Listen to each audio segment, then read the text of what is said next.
Katie and welcome back to KateMas. Thank you guys so much for participating in my daily uploads this month. I am having so much fun. Before we get into today's video, I do want to remind you there is a giveaway going throughout the entire month of December, so check the link up here, and then also I'll have it down in the description box if you want to check it out there. I feel like I just got super bright. What was that?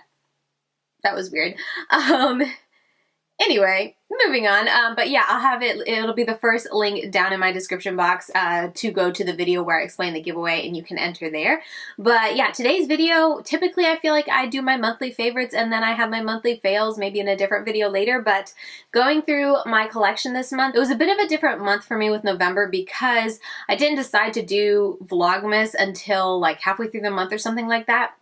And then by that time, I had to start doing a lot of pre-filming. I've done a lot of palette bingos. I cannot wait to share with you guys all the fun stuff that I have planned for this upcoming month for 25 days of KateMas. But anyway, I did a lot of pre-planning, so I wasn't really trying out the makeup as much. So with all that said, I feel like there are a lot of products that are still going to be left in my tower to try out for December, but there are definitely products that I was trying out during the month of November and they just were fails. And I was getting all the products together. I was like, you know what, let me do my fails video today. Get them all together, and I think I have like one favorite from the month. We're gonna do something weird and we're just gonna have a video talking about all the fail products and the just okay products, and I'll just throw in the one product that kind of stood out as a favorite of mine this month. So if that sounds good to you, let's just go ahead and jump right into it. Okay, so let's just go ahead and throw out the favorite products, and even this I feel like I'd almost put it as a just okay, but from the products that I tried, it was definitely a standout as being a favorite, and it's the Pixi RachhLoves the Layers Highlighting Palette in Glow On. The reason I say almost just okay is because I feel like comparing this formula to their glossy Glossomer Duos, I like that better, but this still is a really nice highlight palette. I like the versatility you get with all the different shades. So that was nice that I was still able to use the majority of the highlighters in here, but just comparing the formulas, I like the glossy Glossomer Duos from Pixi just because it's a more of a almost like bordering on a cream type of highlighter, kind of like the Anastasia Beverly Hills Amrezy palette. It's more of that like baked gelée. It's more firmly pressed, whereas this is a lot more powdery. The highlighters in here aren't all created equally. I would say there's a different level of intensity between the different highlighters and whatnot. Like Zipper is more of just like a purple iridescent and not so much as a shine. So for me that day I was wanting a shiny, really poppin' highlight that had a hint of purple to it. So I combined the two, and that's nice because it is the Layers palette. It's meant to be layered, and I found that it was really nice to mix those together. So overall, it is a really nice palette, and definitely one that if you want to grab right now while they have the collab out. I have no idea how long this is going to be available for, but it's something I would recommend, especially if you don't have any highlighters from Pixi, because I do think that Pixi highlighters are really, really nice. Okay. That was all my favorites. Let's move on to the just okays, and then we'll get into the fails. So first up, let's talk about the CoverFX Power Play Concealer.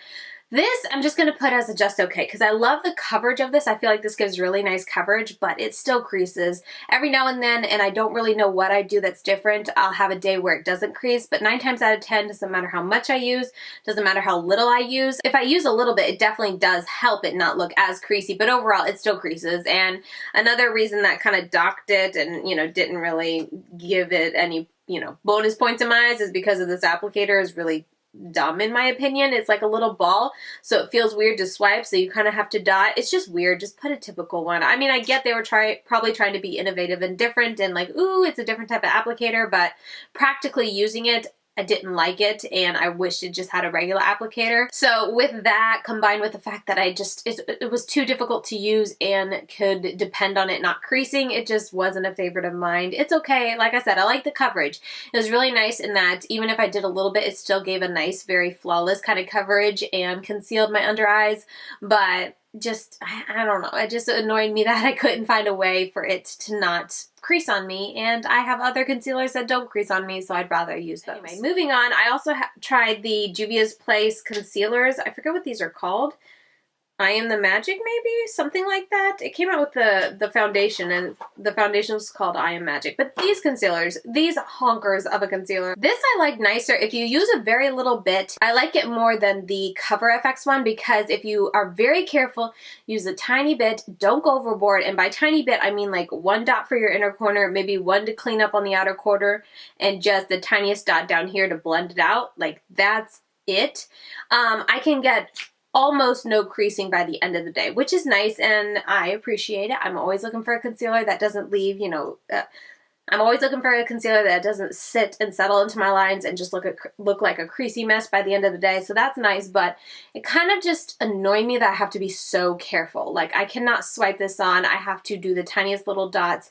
And then on top of that, it takes so much work to blend it out because it's just such a pigmented product, I guess you could say, that it takes, even with those little dots, it takes a while to blend out. And if I'm not paying attention and I put too much, I could use this tiny, you know, little stripe of concealer like all over my face. It just keeps going and going and going, and it's not the easiest to really blend in and melt into your skin. For me personally, I found out. I felt like whenever I use this product, I would start with a brush or a sponge, and then I would end up using my finger to really get it to settle in and to really just kind of melt into my skin and not look like it was sitting on top or not look like it was, you know, not melding or meshing well with my foundation. And it just was a bit of a high maintenance concealer, so for that reason I put this in the okay category because like I said, if I'm careful, it lasts nicely throughout the day and doesn't have too crazy creasing, but just overall it's a little too high maintenance for me to say like I really like this concealer this month, because it wasn't one that I reached for unless I was trying to use it to review it. And the first handful of times I used it, I thought for sure I would put it in my face because I hated how cakey and heavy and creasy my under eyes looked like within the first hour.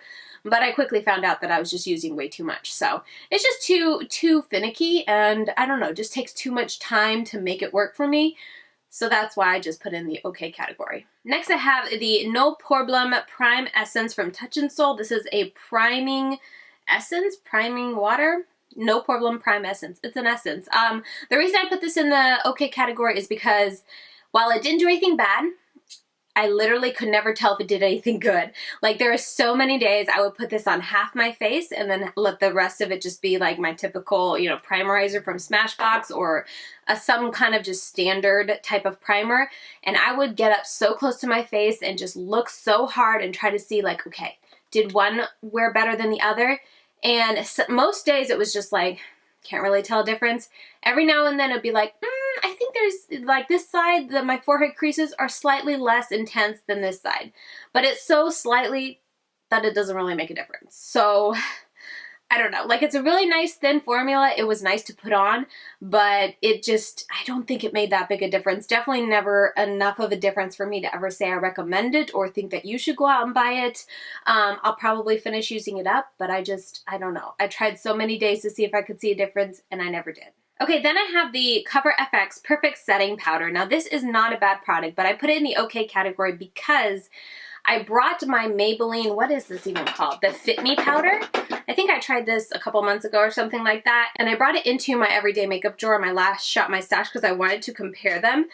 And while this is a gorgeous powder, I can see like no difference at the end of the day when I would set my face, like half of my face with this powder and then half of my face with this powder. They looked identical. Literally. So while I think this is a gorgeous powder, using it in conjunction with this all month, I'm just kind of like, well, I can't really call this a favorite. This is so affordable, and like feeling it and, you know, the consistency of them wise, they're pretty darn spot on the same. I mean, they're both very fine powders. They both blend in beautifully. So just pick up the Maybelline one because this one's pretty doggone awesome. Another setting powder that I'm putting in my okay category is the Becca Hydra-Mist Set and Refresh powder. This is a nice powder, but the reason I'm just saying it's an okay powder is because I feel like it's more of a gimmick than anything else. Like, it's so weird to set your eyes and it feels like you're putting water on it. Like, it really is. There's so many times I would do it and I just feel like, you know, am I messing up my makeup by having this moisture on it? Because I just feel like it would almost move the product around, but it doesn't. Like, I would look up really close and it doesn't look any different. That's another thing why I just put this in the okay category, because like using this, I don't see any difference than when I use this or when I use the Maybelline Fit Me. Like, it looks the same, it performs the same, so that's good that this doesn't do anything negative to my makeup, but I don't know. I don't see it as being so much of a pro that I would say go get it. It's something revolutionary and different. It does something special, because I think it just does what any type of normal powder does. The only thing that I think, and I can't really verify this, but I feel like it makes my under eyes a little more dry than they typically are. And I don't know if that's just me, but I feel like a lot of times when I would use this, throughout the day, I would just feel like, you know, my concealer wouldn't be creasing or anything, but I just would feel like my under eyes would be a little more dry, or just feel a tad bit more dry than typical. But it was so slight, but it was definitely something I noticed. And, you know, I'd use this today to set my under eyes and my whole face, and I just feel like almost like it's drying out. I don't know. It's just weird. So, I don't know. For me, it's a nice powder. It does well enough. I used it a couple times to kind of reset and refresh my, you know, my makeup like it says it does, and it was nice. It's just a really weird sensation. I feel like it's more of a gimmick, and it doesn't do anything crazy different than any other setting powder, translucent setting powder does for me personally. It wasn't a favorite of mine, so I'm putting it in the okay category. And last up is the Maybelline Hyper Ease Brush Tip Liner. This is last up for the okay category. This is a nice liner, and I thought I was going to put it in the favorites, but something I noticed the more I was using it this month, for one, it leaves a shiny finish, which I prefer more of a matte, and since I have a lot of really good liquid black liners that have like dry to a matte finish, I prefer those. But I mean, besides that, I love the brush tip applicator, but something I noticed is that sometimes too much liquid can kind of accumulate at the tip, and it can make it a little bit messy to apply. So I would notice, like today when I was doing my wing liner, I felt like I ended up with fatter wings on the outside than I meant to, because when I went to touch it down, I would just touch the tiniest tip down to bring it back. But because there was so much product in the brush, it would kind of just become a spot that kind of, not bled, but got larger than the pressure I was putting down because it just had so much product in it. I hope that makes sense. On top of that, it is a very watery product, which might be a good thing for you, but for me, with having a watery eyes, it was a little dangerous to use this, because if I was going to get in close and if I had anything like a watery eye, the water from my eye would start to come up and mix with the liquidiness of this, and it would run so badly. If I could draw this on and it would dry down, which would take, I don't know, 15, 30 seconds. I feel like it took a while to fully dry. But once it was dry, and if I started to get a watery eye, it wouldn't budge, so that was nice. But that time between applying it and it being liquidy and drying was a little touch and go, because some mornings it would start to go and I'd be like, no, and there's like nothing you can do, and it runs so bad. There was one day I did my inner corner and it started to run, and my whole like inner lid here was tinted black because this runs so badly when it's mixed with water and before it sets. So it's definitely something else to keep in mind, and that's something that kept it from being a favorite of mine. That's why this is just okay, but it's a nice liquid liner if you're in the market for one and you don't mind the cons that I mentioned. It's nice. Oh, this was hiding. We have one more okay product. This is the Juvia's Place, their Shade Stick or whatever it's called foundation. This I ended up putting in the just okay because it's just okay. If you use too much, I really didn't like how it would break up on my chin, around my mouth, and around my nose throughout the day. It really just didn't look pretty in my opinion, and it would look very patchy even if I tried really hard to leave it alone. I did, however, like how it would look if I applied it very lightly, used a stipple brush to blend it out, or a beauty blender or something like that. I would like how that looked. It would wear off a little bit throughout the day around my mouth and nose, but because I used it so lightly, it wasn't as noticeable, and there was no kind of weird patchiness that happened.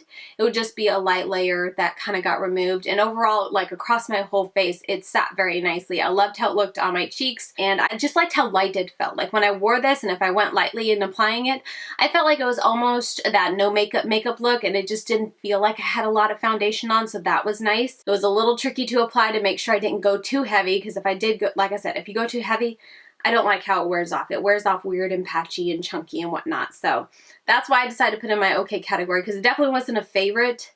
It's definitely more of a hassle for me to use a foundation stick, so I don't know. It's nice. It's okay. I'll reach back for it and maybe it'll grow on me, but at the time, for this past month of November, it was okay. All right, moving on to fails. This is the Paula's Choice Smoothing Primer Serum with Broad Spectrum SPF 30. I think I used this 3 times and I didn't try it anymore, because this would make any foundation, even foundations that I know and love, look 10 times worse. I don't know what it is about it. It is much more thick than the Essence primer that I tried from Touch in Sol. But even though this says it's a serum, It's a very thick serum. It almost feels silicone-y, dimethicone-y, almost like a pore filling primer or something like that.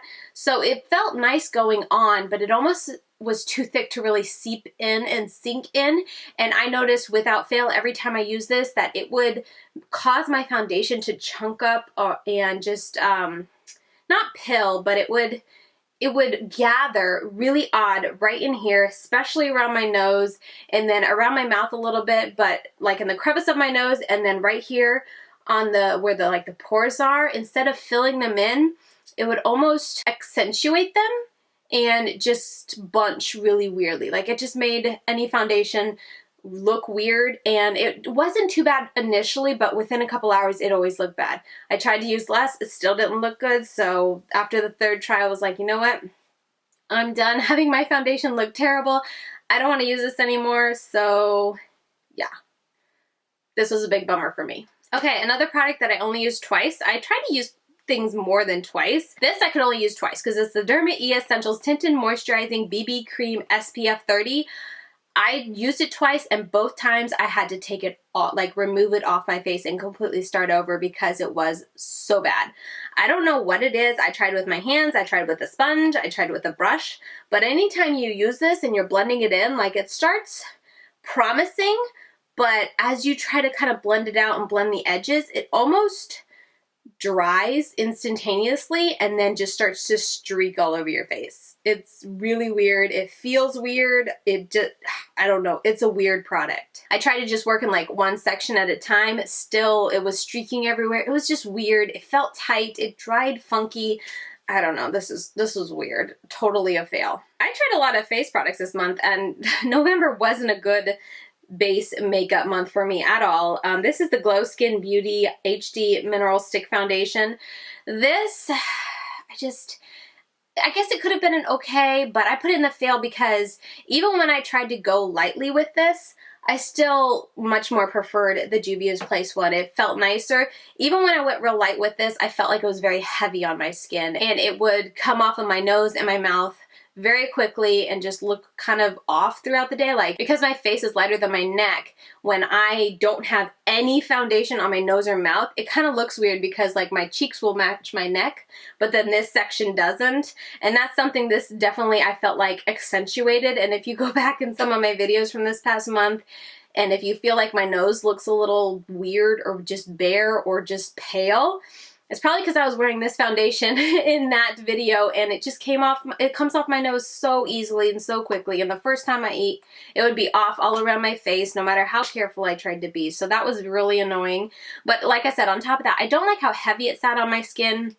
Even when I tried to use a brush or a sponge and go really light, it still felt heavy. I never enjoyed when I had to wear this. I tried it a couple different ways with a sponge.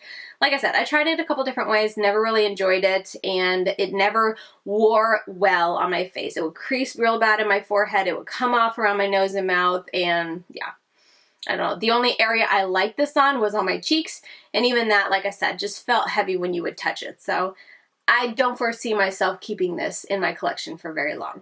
All right, we are almost done. And next is the foundation that I'm wearing today. It is the Juvia's Place I Am Magic Velvety Matte Foundation, and I just don't like it, mainly because anytime I wear this, I would look at my face even as soon as I finished, like before I even left my makeup table, and I just felt like my makeup looked lived in. Like my foundation looked lived in. It looked a little like it was accentuating different things on my face that I didn't really like. It looked very dry on my face, which I didn't really like, and it just overall looked a little worn in, I guess. Like no matter how much I tried to blend it in evenly, I feel like it wouldn't really want to stick around my nose. And now this is also saying that I have to use a very tiny bit of this. If I try to go ham with this and do like a lot of it, it looks terrible. I feel like I am a mannequin or something, or a clown putting on like the thick white paint over their face. That's what I feel like if I go in too heavy with this. So the way I've been using it and enjoying it more is to go super, super lightly. Like I'm talking just the tiniest pea size of this for my entire face, with a sponge. So like blend it out and kind of diffused with a sponge. But even then, I would try and get it to go around my nose and around my mouth, and it would give an overall even finish and like an even coverage, but around my nose and the crevices of my nose, I don't know if it's because something about it being, you know, textured and, you know, there's crevices and stuff like that, or maybe my nose just is a bit more slick than my cheeks. I don't know. I feel like right now, I haven't like been wiping my nose or anything, even though I'm super congested. It's just congestion. I don't really have to blow my nose. And even then, I haven't been touching my nose. I feel like it looks like all the foundation's wiped off my nose. And I tried so hard to like get it to blend on my nose and then to set it well, and it just doesn't. It looks like I've been wearing this for hours, and it looked like this from the moment I left my makeup table. So that part just, I don't know, it's just a weird foundation. I forget if I said, but it also feels extremely dry on your face. Like the whole day today, I have this on my face today, the whole day I have felt like the life is just sucked out of my skin. It feels so dry. Now granted too, it is winter here, but still, I've been using this for the past November. There were plenty of days in November that were nice and warm here in Florida, and we had our AC on and everything was great, and still, anytime I wore this, it was just kind of like, there's like Sahara Desert, there's no moisture here, and it just feels almost like when you put on a clay mask or something, if you would put on a light layer of it, it just doesn't feel nice. So overall, this didn't impress me. I think I've worn it 5 times this past month. Didn't enjoy it any time, so this was an easy, you're going in the fail category for me. All right, I just want to mention this real quickly because I don't even know if it's a staple product for Jouer, but this is the Jouer Eye Topper in Constellation. It came with a holiday set last year. I didn't like this because, can we see that? It's more color and less glitter. Like, it doesn't look too bad actually there, but when I put this on my eyes, story of my life, it always looks better on camera or when swatching than actually using it. But when you use this on your eyes, it's actually really sheer and patchy, and it's hard to apply it. And because there's so much color and not that much glitter, I found that I couldn't really like use this with a brush because you really need to use this applicator to apply the black color evenly and make it not look weird. But then when you do it and you finally get it not to look patchy, because it can very easily look like, you know, if you're, for me, I was using this to do a half cut crease, and so I started my inner corner. I was trying to draw like the crease, and then I would try to fill it in, and then things were like being disturbed underneath. It was like showing my whole lid, and so I was trying to go back over and kind of pat it in, but then it doesn't really want to, because some areas will have more of the black color than others. And then there was absolutely no trying to put on more glitter, because if you finally got the color to look right, I didn't want to touch it again. And there's not a whole lot of glitter in here. I hope that makes sense. Let me get up close for you guys. Okay, so I hope you can see with this one, there's just an unevenness of the color, you know, like the black color, and then there's not a whole lot of glitter, and that glitter is very not evenly diffused, but you can't really add any more without starting to mess with the color. I hope that makes sense. So for that reason alone, I was just like, yeah, this is not a cool product. Did not like it. I wore it in one video that I posted recently. It was during KateMas. It was the Juvia's Place creating my own palette. I'll leave it linked up here. And I got it to work, but I don't like that eye look, and it's mainly because of this guy right here. Okay, very last up, we have the Ulta Beauty Glitter Cream Eyeshadows. I have the To The Max and Roller Disco. These are such fails. I had high hopes for it because I thought it would be a dead ringer, dupe, whatever you want to call it, for the Stila Glitter and Glows. Like, they look so pretty and intense. But, oh my goodness, this was so frustrating.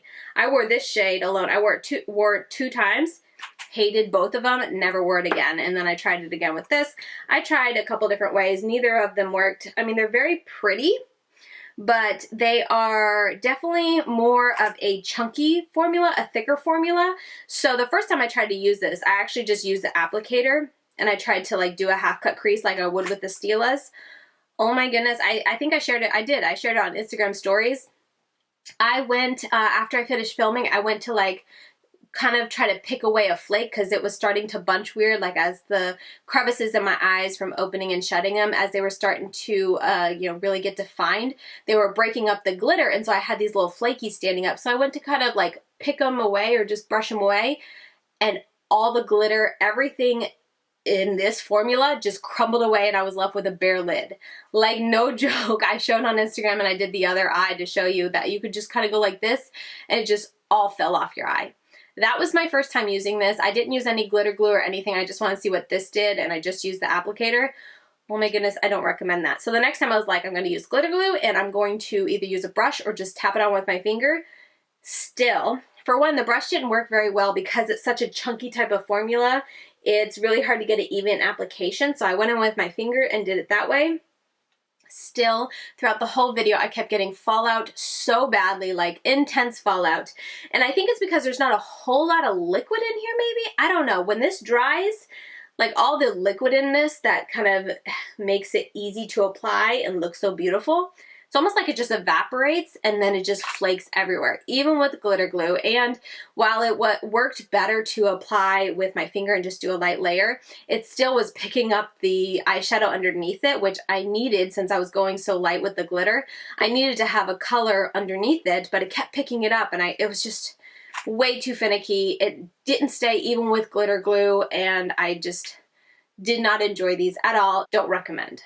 Okay, so there you have it. I feel like such a negative Nancy in this video because so many products I just either didn't love, it didn't stand out to me, or I really didn't like, and I had a lot of negative thoughts to say. Keep in mind, these are all just my opinions. If you liked any of these products that I mentioned, I am so very glad, and I am glad that it worked for you. But just for me, this past month was a rough complexion month for me. Oh my gosh, the concealers and the foundations just were not doing it for me. So I hope my reviews were helpful for you guys. If I didn't absolutely hate a product, I am going to hang on to it and try to bring it back into my collection in the summer when I have oily skin and when it's nice and hot, just because I do know that my skin is really dry. We are in winter here. We do have our heat on in the house, so things are more dry. So maybe that's why I had such a bad experience with some of these, but some other ones, I just kind of have no hope for and have no plans of holding on to because it was just such a bad experience. So anyway, I'm going to keep this outro very short and sweet. I hope this video was helpful for you guys. And yeah, I hope when I pick out my month for December, I'll have a better foundation month this month because yeah, November was not fun. But anyway, with all that said, thank you guys so much for watching and I will see you very soon in tomorrow's video. Bye guys.